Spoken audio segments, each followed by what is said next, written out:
Friends, சரி வாங்க வீடியோக்குள்ள போகலாம். இன்றைக்கி என்ன வீடியோ அப்படின்னு கேட்டிங்கன்னா, மாதமானதுக்கப்புறம் நம்ம என்னெல்லாம் ப்ராசஸ் பண்ணணும், என்னெல்லாம் பண்ணால் ப்ரெக்னன்சி கிட் கிடைக்கும், என்ன பண்ணால் வந்து அமௌண்ட்டுக்காக அப்ளை பண்ணலாம், எப்படி பண்ணலாம் அப்படிங்கிற ஒரே கன்ஃபியூஷனாக இருப்பீங்கன்னு நினைக்கிறேன். அந்த ஃபுல் டீட்டெயில்ஸ் தாங்க நான் உங்களுக்கு சொல்ல போகிறேன். என்னோட அனுபவத்தில் வந்து அதான் வந்து இப்போ எனக்கு வந்து 4 மந்த் நடந்துக்கிட்டு இருக்குது. 4 மந்தில் வந்து பார்த்திங்கன்னா நான் என்னென்னலாம் ப்ராசஸ் பண்ணேன், எப்படி எனக்கு கிட்டு கிடச்சிது அப்படின்னு சொல்லிட்டு, எந்த மந்தில் கிடைக்கும் அப்படின்னு சொல்லிட்டு இந்த கார்டு ஒன்று அப்ளை பண்ணணுங்க. இந்த கார்டு ஒன்று அப்ளை பண்ணணும், அடுத்து வந்து இந்த கார்டும் அப்ளை பண்ணணும். இது ரெண்டுமே அப்ளை பண்ணால் மட்டும்தான் நம்மளுக்கு வந்து இந்த பிக்மி நம்பர்னு சொல்லிட்டு குழந்தைங்க வந்து பர்த் சர்டிஃபிகேட் வாங்குறதுக்காக இந்த பிக்மி நம்பர்னு சொல்லிட்டு ஒரு நம்பர் கொடுப்பாங்க. இது மெயினாக தேவைப்படுங்க. ஏன்னா இது இருந்தால் மட்டும்தான் ஜிஹெச்சில் அந்த கவர்மெண்ட்டில் அப்ளை பண்ணால் மட்டும்தான் நம்மளுக்கு வந்து பர்த் சர்டிஃபிகேட் கிடைக்கும். குழந்தை பிறந்ததுக்கப்புறம் இதெல்லாம் எப்படி அப்ளை பண்ணுறாங்க ஃபுல் வீடியோ வந்து நம்ம பார்க்கலாங்க. சரி வாங்க இப்போ வீடியோக்குள்ளே போகலாம். அதாவது நீங்கள் ப்ரெக்னன்சி அதாவது கன்ஃபார்ம் பண்ணுறதுக்காக வந்து நீங்கள் வீட்டிலேயே செக் பண்ணாலும் சரி, கவர்மெண்ட்டில் ஜிஹெச்சில் போய் செக் பண்ணியிருப்பீங்க. இல்லை அப்படின்னா ப்ரைவேட் ஹாஸ்பிட்டலில் வந்து நீங்கள் செக் பண்ணியிருப்பீங்க இல்லையா? செக் பண்ணி முடிச்சதுக்கப்புறம் ஒரு 3 மந்த்துக்கு அப்புறம் என்ன பண்ணுவாங்க அப்படின்னு கேட்டிங்கன்னா, கரெக்டாக எனக்கு தெரியல. எனக்கு வந்து 3 மந்த்துக்கு அப்புறம் என்ன பண்ணாங்கன்னா, இந்த மாதிரி ஜிஹெச்சில் போய் நீங்கள் அப்ளை பண்ணிடுவாங்க. எனக்கு குழந்தையெல்லாம் கன்ஃபார்ம் ஆனதுக்கப்புறம் ஜிஹெச்சில் போய் நீங்கள் போய் அப்ளை பண்ணிட்டு வந்தால் தான் உங்களுக்கு வந்து ஒரு பிக்மி நம்பர் கொடுப்பாங்க. அதாவது வந்து அது எதுக்காக அப்படின்னு கேட்டிங்கன்னா, குழந்தை வந்து பர்த் சர்டிஃபிகேட் குழந்தை பிறந்ததுக்கப்புறம் பர்த் சர்டிஃபிகேட் வாங்குறதுக்காக அந்த நம்பர் இருந்தால் மட்டும்தான் உங்களுக்கு குழந்தைக்கு பர்த் சர்டிஃபிகேட் வாங்க முடியும். பர்த் சர்டிஃபிகேட் வாங்க முடியும் அப்படின்னு சொன்னாங்க. சரின்னு சொல்லிவிட்டு நான் ஜிஹெச்சில் போய் ப்ராப்பராக நான் செக்அப் பண்ண ஆரம்பித்தேன். ஃபஸ்ட்டு நான் வந்து கொஞ்சம் கன்ஃபியூஸில் தான் போனேன். என்ன பண்ணலாம், என்ன கேட்பாங்க அப்படிங்கிறது எனக்கு தெரியல. நான் அதனால் என்ன பண்ணிட்டேன், எதுக்கு நம்ம எடுத்துகிட்டு போவோம், நான் எந்த வீடியோவும் பார்க்கல, யாரும் எதுவுமே சொல்லலை. சரி இருந்தாலும் பரவாயில்லன்னு சொல்லிட்டு நான் என்ன பண்ணேன் அப்படின்னு கேட்டிங்கன்னா, ஆல்ரெடி என்னோடய பேக்கில் வந்து என்னோடய வீட்டுக்காரோட ஃபோட்டோ எப்பவுமே வச்சுட்டே இருப்பேன். அப்புறம் வந்து ஆதார் கார்டு எதுக்காக அப்படின்னா, நார்மலாகவே நான் ஆதார் கார்டு வந்து பேக்கில் வச்சுக்கிட்டே இருக்கிறதுனால ரொம்ப யூஸ் ஆகிருச்சு எனக்கு. அங்கே போய் எனக்கு அலைச்சல் ரொம்பவே அதிகமாக இல்லை அப்படின்னா மறுபடியும் நான் ரிட்டன் போய் செக் பண்ணிட்டு வர மாதிரி ஆயிரும். அங்கே போனோன்னா என்ன கேட்டாங்கன்னு ஃபஸ்ட்டு கேட்டாங்கன்னா, ஒரு நோட்டு போட சொன்னாங்க. நோட்டு போட்டுட்டு ஃபஸ்ட்டு வந்து உங்கள் எண்டு டேட்டு, எல்எம்பி டேட்டு, அப்புறம் வந்து எல்லாமே ப்ராப்பராக நோட் பண்ணிவிட்டு அதுக்கப்புறம் ஒவ்வொன்றா பிளட் டெஸ்ட்லேருந்து எல்லாமே எடுக்க சொன்னாங்க. பிளட் டெஸ்ட்டில் எடுத்துகிட்டு இந்த நோட் வந்து போட சொல்லிட்டாங்க. இந்த நோட்டு போட்டுட்டு இது மாதிரி வந்து ப்ராப்பராக எல்லாமே எழுதிடுவாங்க. எழுதுனதுக்கப்புறம் அது நம்ம ஃபஸ்ட்டு செக்கப் பண்ணுவாங்க. நம்மளுக்கு வந்து நம்ம மாதமாக தான் இருக்காங்களா இல்லையா அப்படின்னு பார்த்துட்டு செக்கப் பண்ணிவிட்டு அதுக்கப்புறம் ப்ராப்பராக எல்லா வேலையும் அவங்க இதில் முடிச்சதுக்கப்புறம் என்ன கேட்பாங்க அப்படின்னு கேட்டிங்கன்னா, உங்கள் ஃபோன் நம்பர். ஏன்னா அதில் வந்து ஃபோன் நம்பரில் தான் வந்து நோட்டிஃபிகேஷன் இது வரும். அது என்னது, உங்கள் வீட்டுக்காரோட ஃபோன் நம்பரு உங்கள் ஃபோன் நம்பர் வந்து கையிலே வச்சுருக்க சொல்லுவாங்க. ஏன்னு கேட்டிங்கன்னா, அப்போ தான் என்ட்ரி பண்ணும்போது பாஸ் வந்து இது வரும், அந்த நம்பர் வரும் இல்லையா, கரெக்டாக ஞாபகம் வர மாட்டேதுங்க. அந்த நம்பர் வரும், அதை வந்து சொல்லுவாங்க. ஓகேங்களா? ஃபஸ்ட்டு என்ன பண்ணணும்னு கேட்டிங்கன்னா, ரெண்டு பேர்த்தோட ஃபோட்டோ, நம்ம ஃபோட்டோவும் அப்புறம் ஹஸ்பண்டோட ஃபோட்டோ எடுத்துகிட்டு வர சொல்லுவாங்க. ஆதார் கார்டு, 2 பேர்த்தோட ஆதார் கார்டும் மெயினாக வேணும். அதோட ஜெராக்ஸ் எடுக்க சொல்லுவாங்க. அங்கே போய் ஒரு ஃபார்ம் ஃபில்அப் பண்ண சொல்லுவாங்க. ஃபார்ம் கொடுத்து ஃபில்அப் பண்ண சொல்லுவாங்க. இது எல்லாமே ப்ராப்பராக நோட்டில் போட்டு நம்ம ப்ரெக்னன்சி கண்டிப்பாக வந்து கன்ஃபார்ம் ஆகிட்டோம் அப்படின்னா அதை வந்து பண்ண சொல்லுவாங்க. பண்ணினதுக்கப்புறம் நம்மளை வந்து என்ன பண்ணுவாங்கன்னு கேட்டிங்கன்னா, ஓகே ஆயிடுச்சு அப்படின்னு நம்மளுக்கு என்ட்ரி போட்டு கொடுத்துட்டு அனுப்பிடுவாங்க. அங்கே வந்து என்ட்ரி போட்டால் மட்டும்தான் நம்ம வந்து போஸ்ட் ஆஃபீஸ் போனால் அப்படின்னா அங்கே வந்து நம்மளுக்கு கார்டு கொடுப்பாங்க. இங்கே நம்மளுக்கு ஓகே ஆகலை அப்படின்னா அங்கே கார்டு கொடுக்க மாட்டாங்க. ஃபஸ்ட்டு ஜிஹெச்சில் நம்ம ஓகே பண்ணதுக்கப்புறம் இந்த ஃபார்மெல்லாம் கேட்பாங்க. ஃபார்மெல்லாம் ஃபில்அப் பண்ணி கொடுத்துட்டு போயிட்டோம் அப்படின்னா அங்கே போஸ்ட் ஆஃபீஸ், அதாவது வந்து பேங்க்கில் போட சொல்லுவாங்க. உங்களுக்கு பேங்க் இருந்தால் பேங்க் போட சொல்லுவாங்க. எனக்கு வந்து போஸ்ட் ஆஃபீஸ் போகிறது எவ்வளோ பெஸ்ட்டுன்னு நினைக்கிறேன். ஏன்னா மேக்ஸிமம் இப்போ போஸ்ட் ஆஃபீஸில் வந்து கையோடு கொடுத்துட்றாங்க. ஒரு 10 நிமிஷத்தில். கூட்டமாக இருந்தால் மட்டும்தான் கொஞ்சம் நேரம் ஆகும். மற்றபடி வந்து உங்களுக்கு கையோடு கொடுத்துட்றாங்க கார்டு. அது என்ன கார்டு அப்படின்னு கேட்டிங்கன்னா, போஸ்ட் ஆஃபீஸ் கார்டு தாங்க. இது மாதிரி தான் இருக்கும்.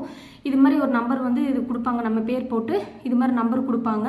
இது எதுக்காக அப்படின்னு கேட்டிங்கன்னா, நம்ம அக்கௌண்ட் வந்து இப்போலாம் ஃபஸ்ட்டெல்லாம் வந்து என்ன பண்ணிட்டு இருந்தாங்க அப்படின்னா, மாதமானதுக்கப்புறம் பணம் வரும் இல்லையா, அது எவ்வளோ பணம் என்னங்கிறது எனக்கு தெரியல. ஏன்னா இது வரைக்கும் நான் வாங்கினதில்லை. இப்போ தான் ஃபஸ்ட் டைம் அப்ளை பண்ணியிருக்கேன். அதனால் வாங்கினா உங்களுக்கு கண்டிப்பாக சொல்கிறேன். அதுவும் இல்லாமல் எனக்கு 3rd ப்ரெக்னன்சிங்கிறதுனால எனக்கு கன்ஃபார்மாக எனக்கு பணம் கிடைக்குமாங்கிறது எனக்கு தெரியல. ஒருவேளை கிடைச்சிது அப்படின்னா உங்களுக்கு நான் கண்டிப்பாக சொல்கிறேன் எவ்வளோ பணம் என்னங்கிறது. இருந்தாலுமே இது எல்லாத்துக்குமே என்ட்ரி போட்டுடுறாங்க. எல்லாத்துக்குமே இந்த கார்டு எல்லாமே கொடுக்குறாங்க. நம்ம மாதமாக இருந்தாவே கொடுத்துட்றாங்க. இது வந்து நம்ம போஸ்ட் ஆஃபீஸ் போனோன்னா அங்கே வந்து நீங்கள் எதுவுமே எடுத்துகிட்டு போக வேண்டியதில்லை. உங்கள் ஆதார் கார்டு மட்டும் இருந்தால் போதும். ஆதார் கார்டு உங்கள் ஃபோன் நம்பர் மட்டும் இருந்தால் போதும்.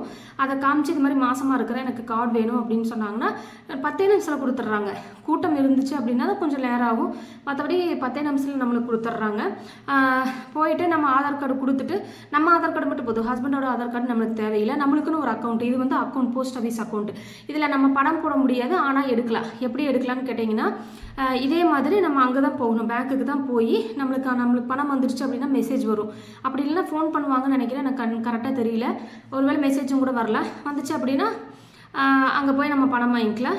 நம்ம ஆதார் கார்டும் அப்புறம் வந்து போதும், வேறு எதுவுமே தவிர நம்ம கைரேகை வைக்க சொல்கிறாங்க. 10 நிமிஷத்தில் நம்மளுக்கு இந்த கார்டு கொடுத்துட்றாங்க. இதோட வேலை முடிஞ்சுது. இது வந்து ஃபஸ்ட்டெல்லாம் வந்து என்ன பண்ணிட்டு இருந்தாங்க அப்படின்னா வேறு பேங்க்குக்கு கொடுத்துட்டு இருந்தாங்க, மற்ற எல்லா பேங்க்குக்குமே கொடுத்துட்டு இருந்தாங்க. ஆனால் இப்போ வந்து அந்த செட் ஆகிறது இல்லைங்கிறதுனால இப்போ என்ன பண்ணுறாங்கன்னா போஸ்ட் ஆஃபீஸ்க்கு அனுப்பி விட்றாங்க. இதில் வந்து எங்கெங்கே கிடைக்குன்னு போட்டிருக்காங்கன்னா போஸ்ட் ஆஃபீஸும், ஆமாம் போஸ்ட் ஆஃபீஸில் மெயினாக வந்து இது கிடைக்கிது. போஸ்ட் ஆஃபீஸ் போனீங்கன்னா 10 நிமிஷத்தில் வேலை முடிஞ்சிடும். இது வாங்கிட்டு வந்ததுக்கப்புறம் என்ன பண்ணணும்னு கேட்டிங்கன்னா, பக்கத்தில் வந்து சென்ட்ரு கம்ப்யூட்டர் சென்டர் இருக்கு இல்லையா, அதில் வந்து ஷாம் கார்டுன்னு சொல்கிறாங்க. ஸ்ராம், இது எனக்கு கரெக்டாக படிக்க தெரியல, ஸ்ராம் கார்டுன்னு சொல்கிறாங்க. இது படித்து பார்த்துக்கோங்க. இந்த மெயினாக இந்த அட்டை இந்த கார்டு வாங்கிட்டு வர சொல்கிறாங்க. இது வந்து நம்ம போய் இந்த அட்டையை காமிச்சிட்டு அங்கே போய் ஆதார் கார்டு நம்ம வந்து அந்த ஃபோன் நம்பர் மட்டும், கரெக்டான ஃபோன் நம்பர் மட்டும் கொடுத்தா போதும். அந்த ஃபோன் நம்பர் வேறு எதுக்காகவும் நீங்கள் அதாவது வேறு எது மிஸ் பண்ணிடாதீங்க. பேலன்ஸ் எப்பவுமே வச்சுருக்கிற மாதிரி பார்த்துக்கோங்க.